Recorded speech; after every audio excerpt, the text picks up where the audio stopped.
Hi మామా, welcome to my channel cricketing genie. So మనం south Africa వాళ్ళు గెలిచినట్టుండగా మన ఇండియన్ టీం ప్లేయర్లకి మంచిగా చిపాట్లు ముప్పాట్లు తెచ్చి పెడుతున్నారు మామ. ఏం చేస్తాను చెప్పు, ఇంకా మీరు నేను గాంగ్ ఉండం కదా. ఇండియా ఓడిపోయిందంటే ఎందుకు ఇలా ఆడారు, ఏంటి అని. సో ఆఫ్ కోర్స్ క్వశ్చన్స్ అనేది రైజ్ అవుతాయి. సో ఇండియా మ్యాచ్ ఎక్కడ ఓడిపోయింది, అసలు ఏం జరిగింది మ్యాచ్లో, మొత్తం క్లుప్తంగా డిస్కస్ చేద్దాం మామ మనం ఇక్కడ. సో ఫస్ట్ వచ్చేసి సౌత్ ఆఫ్రికా వాళ్ళు తెలిసిందే, టాస్ గెలిచారు, బ్యాటింగ్ తీసుకున్నారు, మంచి ఓపెనింగ్ పార్ట్నర్షిప్ వచ్చింది. ఇండియా వాళ్ళు మంచి కంబ్యాక్ ఇచ్చారు. మన బుమ్రా 5 వికెట్స్ తీశాడు. ఇదంతా మనకు తెలిసిన స్టోరీయే. సో అంతా బాగా జరిగింది. 159కి సౌత్ ఆఫ్రికా వాళ్ళు మడిచేశారు. తర్వాత మనోళ్ళు వచ్చారు, మనోళ్ళు ఏదో కుమ్ముతారు అనుకుంటే మనోళ్ళు కూడా అదే వాడు అడుగు జాడలోనే నడిచారు. మనోళ్ళు కూడా 189కి ఆల్అౌట్ అయ్యారు.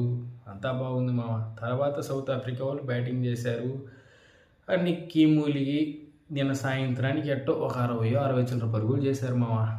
ఆడికి మనోళ్ళు ఇంకా మహా అయితే ఇంకెంత 7 వికెట్లు పోయాయి, 3 వికెట్లు ఉన్నాయి, 20 కొడతారు. అటు ఇటుగా 100 రన్లు ఉంటాయి మనకు చేసి కనుక్కున్నాం మనం. అక్కడ ఒక సర్ప్రైజ్ ఫ్యాక్టర్ వచ్చాడు మనకి. బుమ్రా వచ్చినట్టు అక్కడ బౌమా వచ్చాడు మామ. వచ్చినాడు కాముకున్నాడా, బా ఏమన్నా బ్యాటింగ్ మామ. అసలు ఆ పిచ్ పైన పిక్చర్ పర్ఫెక్ట్ బ్యాటింగ్ చేసి చూపించాడు మామ. ఏ బాల్ స్వీప్ చేయాలా, ఏ బాల్ వెల్లెఫ్ట్ చేయాలా, ఏ బాల్ని పర్ఫెక్ట్గా డిఫెన్స్ ఆడాలా అనేది మాత్రం నాకు తెలిసి బుమ్రా ఒక మెట్ ఎక్కేసాడు మామ. ఈ ఇన్నింగ్స్ మన ఇండియన్ సబ్ కాంటినెంట్ పిచ్చెస్ పైన, దట్టు ఈ స్పిన్ పిచ్ల మీద ఇలా ఆడడం అంటే చాలా కష్టమైన పని అది. బట్ బుమ్రా చాలా సునాయాసంగా చేశాడు. 55 రన్లు కొట్టాడు మామ. సౌత్ ఆఫ్రికా వాళ్ళు మనకి ఎంత చేయమని ఇచ్చింది, 120 ఆర్ రన్స్ ఇస్తే దాంట్లో 55 runs, almost all 48% of runs బౌమానే స్కోర్ చేస్తున్నాడు మామ. సో నా దృష్టిలో మ్యాన్ ఆఫ్ ద మ్యాచ్ మన బౌమాకే రావాలి. కానీ హార్మర్కి ఇచ్చారనుకోండి, హార్మర్ కూడా ఏం వేసాడు మామ. అబ్బా అసలు టర్నింగ్ పాయింట్ హార్మర్. మన రిషబ్ పంత్ని జడేజాని తీసింది ఆ 2 టర్నింగ్ పాయింట్లు మ్యాచ్లో. సో మనందరం స్పిన్నర్ల గురించి మాట్లాడుకుంటున్నాం, అంతా బాగుంది, అబ్బా స్పిన్ పిచ్ ఇచ్చారు, స్పిన్నర్లు అదరగొట్టారు అనుకున్నాం. మార్కో ఎన్సన్ ఎవరు మర్చిపోతారు చెప్పండి? మర్చిపోనే కూడదు అసలు. మన ఇద్దరు ఓపెనర్ని పంపించాడు అంతే, హిట్ ఫట్ అని చెప్పేసి మన ఓపెనర్ని. జైష్వాలు ఏందో అసలు వచ్చాడు, నీళ్ళకైనా ఇట్టు కొడదాం ఉంటాడు, ఎట్టో ప్రయత్నించాడు, ఏం సక్సెస్ కాలేదు. కొంచెం నిల్చొని ఆడున్నా కూడా ఆడ నీట్గా చూసి బాల్ వెనకాల బ్యాట్ పెట్టినా కూడా కాసేపు చూసి ఆడుంటే ఈజీ గెలుచుంటాం మామ. సో చిన్న తొందరపాటు, రాంగ్ డెసిషన్స్ కావచ్చు. అసలు వాషింగ్టన్ సుందర్ని 1 డౌన్ పంపించాలన్న ఆలోచన ఎవరికి వచ్చిందో నాకు తెలీదు. ఆ ఆలోచన ఈ మ్యాచ్లో అయితే కొంచెం వర్కౌట్ అయింది. రిజల్ట్ మన ఫేవర్లో రాకపోయినా కొంచెం వర్కౌట్ అయితే అయింది మామ, ఎవరన్నా కాదన్నా. ఎందుకంటే అందరితో పోలిస్తే కొంచెం ఎక్కువ బాల్ ఆడింది వాషింగ్టన్ సుందరే. 2 ఇన్నింగ్స్లో కలుపుకుంటే మన సైడు ఫస్ట్ ఇన్నింగ్స్ ఏదో కొంచెం రాహుల్ ఆడిన బాల్ తీసేస్తే సో బాగానే ఉంది. కాకపోతే మీరు అదే కంటిన్యూ చేస్తారా అనేది ఇక్కడ ప్రశ్న. సో రేపు నేను రిషబ్ పంత్ని పంపిస్తాను, ఎల్లుండి నేను మళ్ళీ జురేల్ని పంపిస్తానంటే అట్లా కావదు మేము. అది ఒక టీం అనేది ఒక కాంబినేషన్ సెట్ అయితేనే టీం అనేది పర్ఫెక్ట్ బ్యాలెన్స్ ఉంటుంది దేనికైనా టీంకి. ఆ కాంబినేషన్ లేకపోతే ఏముండదు టీంలో, అది తెలుసుకోవాలి ఎప్పుడైనా కూడా కొంచెం.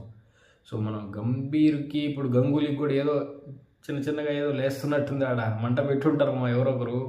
సో అదేం లేదు మా, మనకి కోర్స్ ఇంకా వెస్ట్ బెంగాల్ క్రికెట్ అసోసియేషన్ అడుగుతారు కదా, మీరు ఇలాంటి పిచ్ ఎందుకు ఇచ్చారంటే వాళ్ళు చెప్పారు, మా కోచ్ అడిగాడు, మేము అడిగే ఇచ్చామని వాళ్ళు చెప్పారు. సో గంభీర్ కూడా ప్రెస్ కాన్ఫరెన్స్లో దాన్ని యాక్సెప్ట్ చేశాడు. సో పిచ్ ఏం ఇబ్బంది లేదు, మేము అడిగిన పిచ్ వాళ్ళు ఇచ్చారు. బట్ ప్లేయర్స్ సమ్టైమ్స్ జరుగుతూ ఉంటుంది, అలా ఇలా జరుగుతూ ఉంటుంది, దానికి ఎవరేం చేయలేరు అన్నట్టు ఇచ్చారు మామ. కాకపోతే ఆలోచన చేయాల్సింది ఏంటంటే మామ, గత 6 మ్యాచ్లు మన హోమ్ సాయిల్ పైన ఆడితే దాంట్లో 4 మ్యాచ్లు ఇండియా ఓడిపోయింది మామ. మీరు చూసుకుంటే విరాట్ కోహ్లీ మరియు రవిశాస్త్రి ఎరాలో మన వాళ్ళు ఓడిపోయింది మొత్తం మీద కూడా 2 మ్యాచ్లు మామ. సో అదే ఇప్పుడు మనం ఓడిపోయింది ఎన్ని 4 మ్యాచ్లు, 6 మ్యాచ్ల్లో. లాస్ట్ 6 మ్యాచ్ల్లో 4 మ్యాచ్లు ఓడిపోయాం మామ. ఎట్టుపోతా ఉంది మన ఇండియన్ క్రికెట్ టెస్ట్ ఫార్మాట్ అనేది మనం ఒకసారి ఆలోచన చేసుకోవాల్సిన విషయం. ఈ విషయం అయితే ఖచ్చితంగా అసలుకి మనకి అవసరం లేదు మా స్పిన్ పిచ్లు. ఎందుకంటే మనం స్పిన్ పిచ్లు ఇచ్చిన ప్రతిసారి మన వాళ్ళే బోల్తా కొడుతున్నారు. సో రీసెంట్గా జరిగిన న్యూజిలాండ్ సిరీస్లో చూసాము, మనకి Mitchell Santner heavy Turner of the ball కాదు. అజీజ్ పటేల్ ఏమి షేన్ వార్న్ ఏం కాదు. సో అంత చరిష్మా ఉన్న బౌలర్లు ఏం కాదు వాళ్ళు.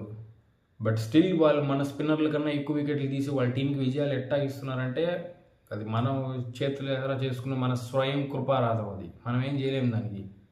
మన వాళ్ళు జాగ్రత్త పడాలి. మనకి ఏంది, మన టీంకి ఏది సెట్ అయ్యింది, ఏది సెట్ అవ్వదు అనేది మన టీంకి తెలుసు.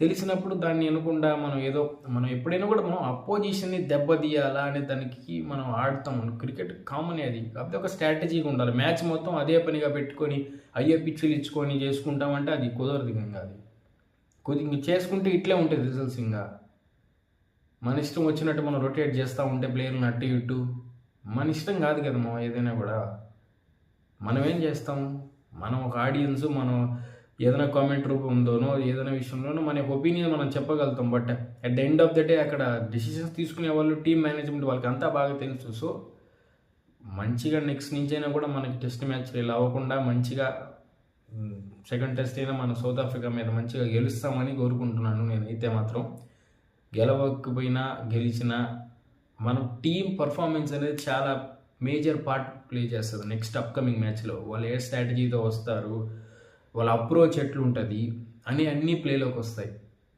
ఖచ్చితంగా. సో చూద్దాం సెకండ్ టెస్ట్ మ్యాచ్ ఎలా గెలుస్తారు. ఈ మ్యాచ్ అయితే పోయింది, మనం చేసేది ఏం లేదు.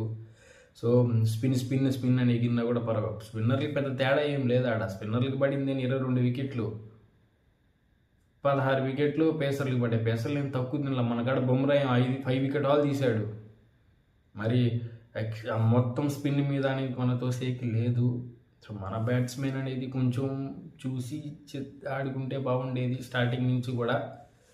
అలా జరిగిపోయింది. మా ఓడిపోయిన మ్యాచ్. మనం ఇప్పుడు ఏమనుకున్నా కూడా మ్యాచ్ గెలవరు కదా. So that's all for today's video guys. India versus South Africa test review అది ఇలా జరిగింది. ఇండియా మ్యాచ్ ఓడిపోయాము. So how many of you are looking forward to the next test and how our players మన perform అనేది నాకు కింద కామెంట్లో చెప్పండి మామ.